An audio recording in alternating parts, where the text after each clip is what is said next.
Bonne journée à tous. Aujourd'hui, on est mardi 29 août de l'an 2023. Donc, bienvenue à cette série. J'ai une question, pasteur. La question aujourd'hui, Dieu parle-t-il une langue? Cette question relève d'une discussion que j'ai eue avec un frère la semaine dernière au camp des boulots. Discussion très intéressante d'ailleurs, où c'était un peu le genre de question qu'on se posait. Donc, Dieu parle-t-il une langue? A-t-il une langue à lui?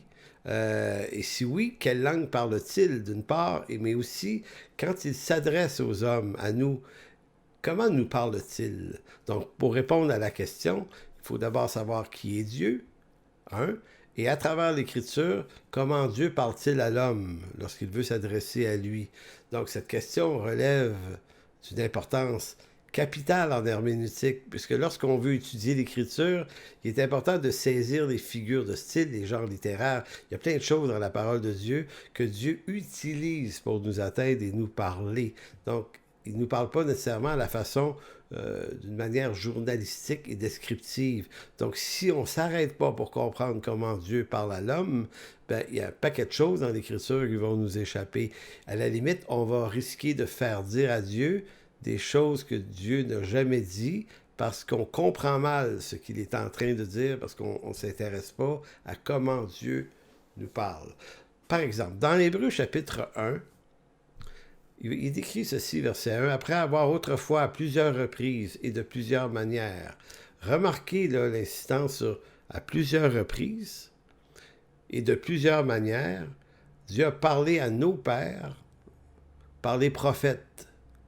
Voyez-vous, les prophètes étaient des espèces d'intermédiaires où on pourrait parler comme une interface entre la réalité de Dieu et la réalité de l'homme. Maintenant, ces deux réalités qui sont complètement différentes.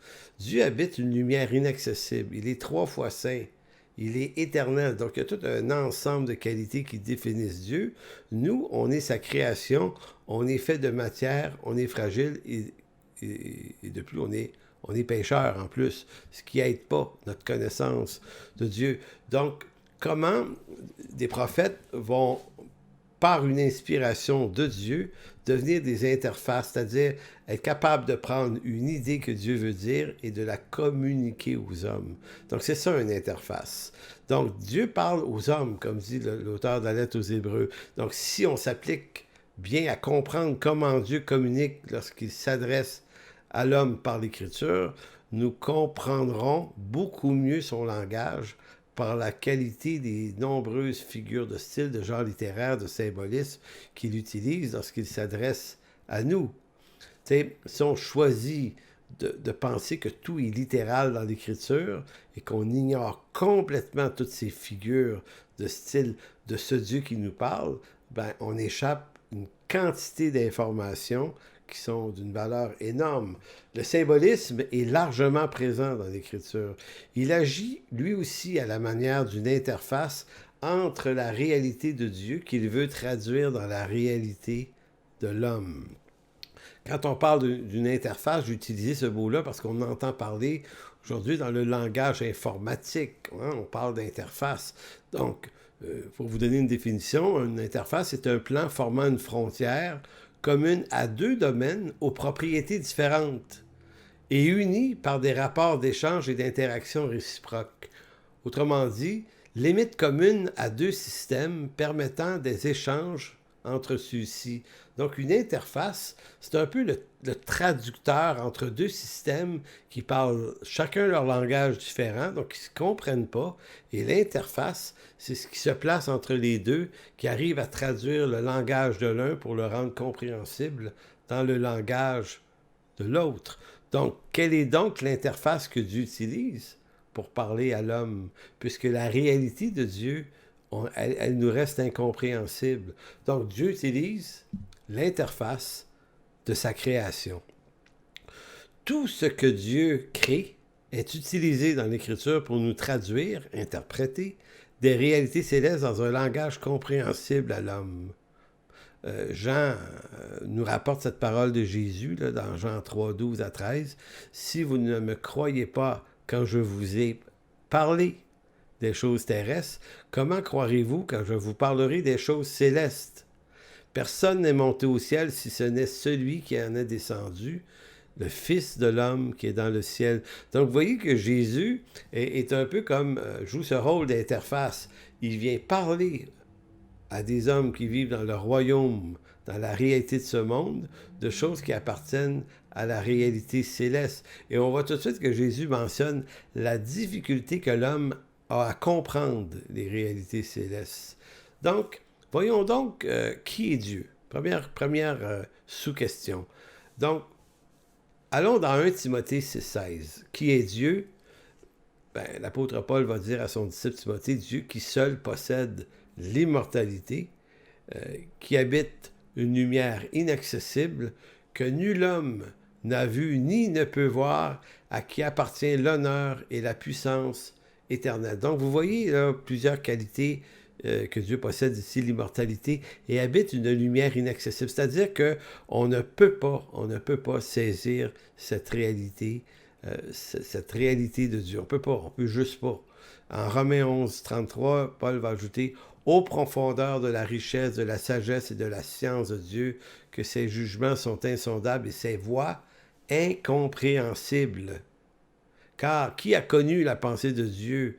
Ou qui a été son conseiller? Qui lui a donné le premier pour qu'il ait à recevoir un retour? C'est de lui, par lui et pour lui que sont toutes choses. À lui la gloire dans tous les siècles. » Donc, le discours de Paul dans ce texte-là est très éloquent. Dieu habite un lieu. Ses jugements sont insondables. Ses voies sont incompréhensibles. Donc, la grande question, comment se rend-il compréhensible à nous? Écoutez, comment Dieu nous parle-t-il donc? Eh bien, il nous parle, en quelque sorte, on va appeler ça de même, Dieu nous parle le langage de sa création. Il faut remarquer que Dieu n'a pas créé une planète slim, là, complètement ronde, avec aucun relief dessus, pas de mer, pas de montagne, pas de vallée, pas d'arbres, pas de nature, pas d'animaux. Ça aurait été invivable, une affaire comme ça. Dieu n'aurait pas pu nous parler si ça avait été juste ça.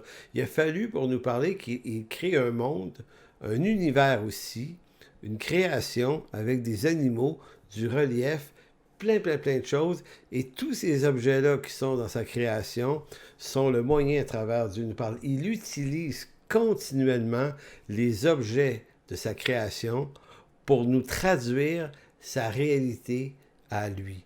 C'est comme ça que Dieu nous parle. Dans Romains 1, 20, l'apôtre Paul va dire, en effet, les perfections invisibles de Dieu, sa puissance éternelle et sa divinité se voient comme à l'œil nu depuis la création du monde quand on les considère dans son ouvrage et sont donc inexcusables. Ici, Paul disait, Dieu se remarque à travers sa création. C'est son langage aux humains. Puisqu'on est fait de matière, Dieu nous parle par des objets matériels qui sont là, par des lois, des lois de la physique, des lois qui régissent l'univers. Il y a des choses d'une perfection infinie, d'une précision extraordinaire dans ça. Ça nous parle de Dieu, cette chose-là. Job, chapitre 12, versets 7 à 10, va dire « Interroge les bêtes, elles t'instruiront. » C'est intéressant. Interroge les bêtes, elles t'instruiront. Les oiseaux du ciel, ils te l'apprendront. Parle à la terre, elle t'instruira et les poissons de la mer te raconteront. Qui ne reconnaît chez eux la preuve que la main de l'Éternel a fait toutes choses? Il tient dans sa main l'âme de tout ce qui vit, le souffle de toute chair d'homme.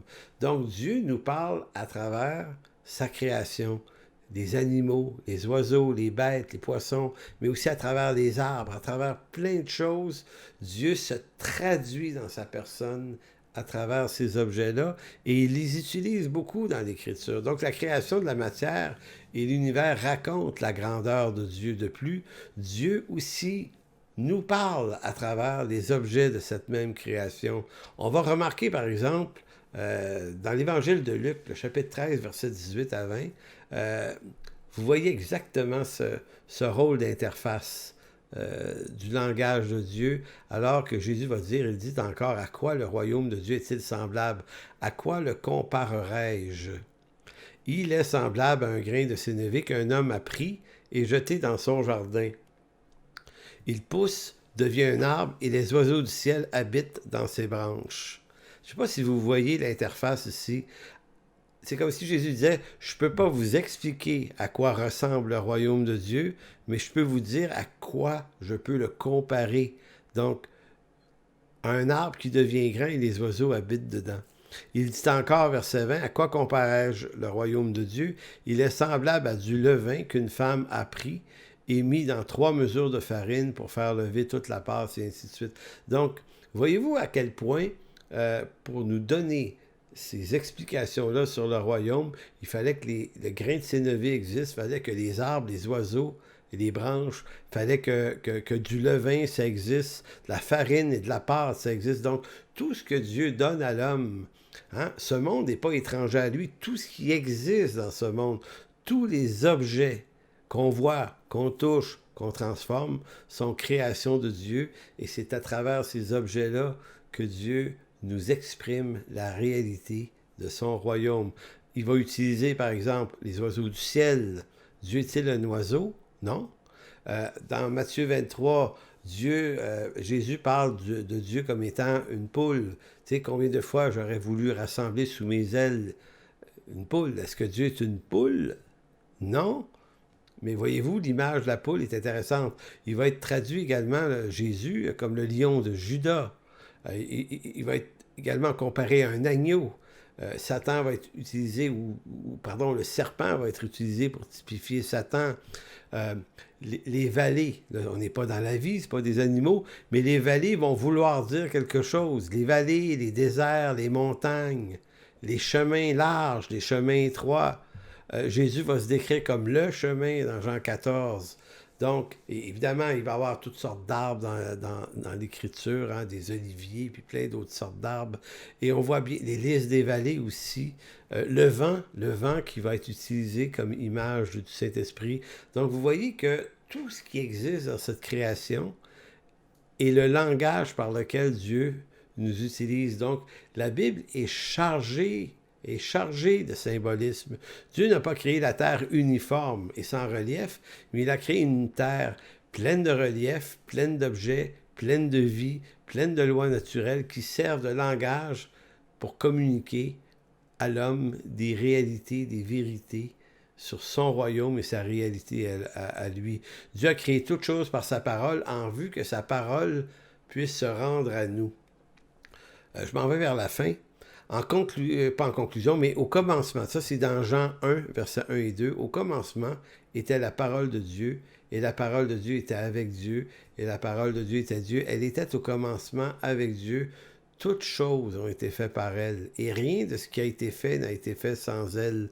L'importance de ce texte-là, ça signifie que quand vous sortez dehors de chez vous, tout ce que vous voyez est donné par Dieu. Même les objets qui ont été transformés, là, les maisons, les automobiles, les routes, c'est de fait de main d'homme. Mais tout ça est fait de matériaux créés par Dieu. Tout ça nous parle de Dieu. On est dans son monde à lui, sa création à lui. En conclusion de quoi? À quoi sert-il de savoir que Dieu nous parle à travers l'interface de sa création par de nombreux symbolismes de sa création qui sont repris dans sa parole? À quoi ça sert? À mieux interpréter cette divine parole en se donnant la peine de saisir les nombreux genres littéraires, les nombreuses figures de style, ainsi que les symbolismes que cette parole utilise pour nous parler. Dès que l'on prend très au sérieux, ou plus au sérieux, cette approche herméneutique, tout à coup, plusieurs textes s'éclairent beaucoup mieux et révèlent la qualité de leur contenu en esquivant la tentation d'un littéralisme trop facile qui crée plus de problèmes qu'il n'en résout. En conclusion de quoi, évidemment, l'Écriture, c'est un livre qui n'est pas si simple que ça, qui est complexe. Et c'est intéressant de se donner la peine de creuser et de comprendre avec des bonnes règles d'herméneutique comment on interprète ça comme il faut, parce que on s'enrichit soi-même lorsqu'on le fait. On se donne, si on veut, de l'assurance dans la parole de Dieu. On voit la qualité de son inspiration pleine et entière. Donc, je vous souhaite une belle journée en espérant que cette petite étude ait pu vous servir dans votre réflexion. Que Dieu vous bénisse.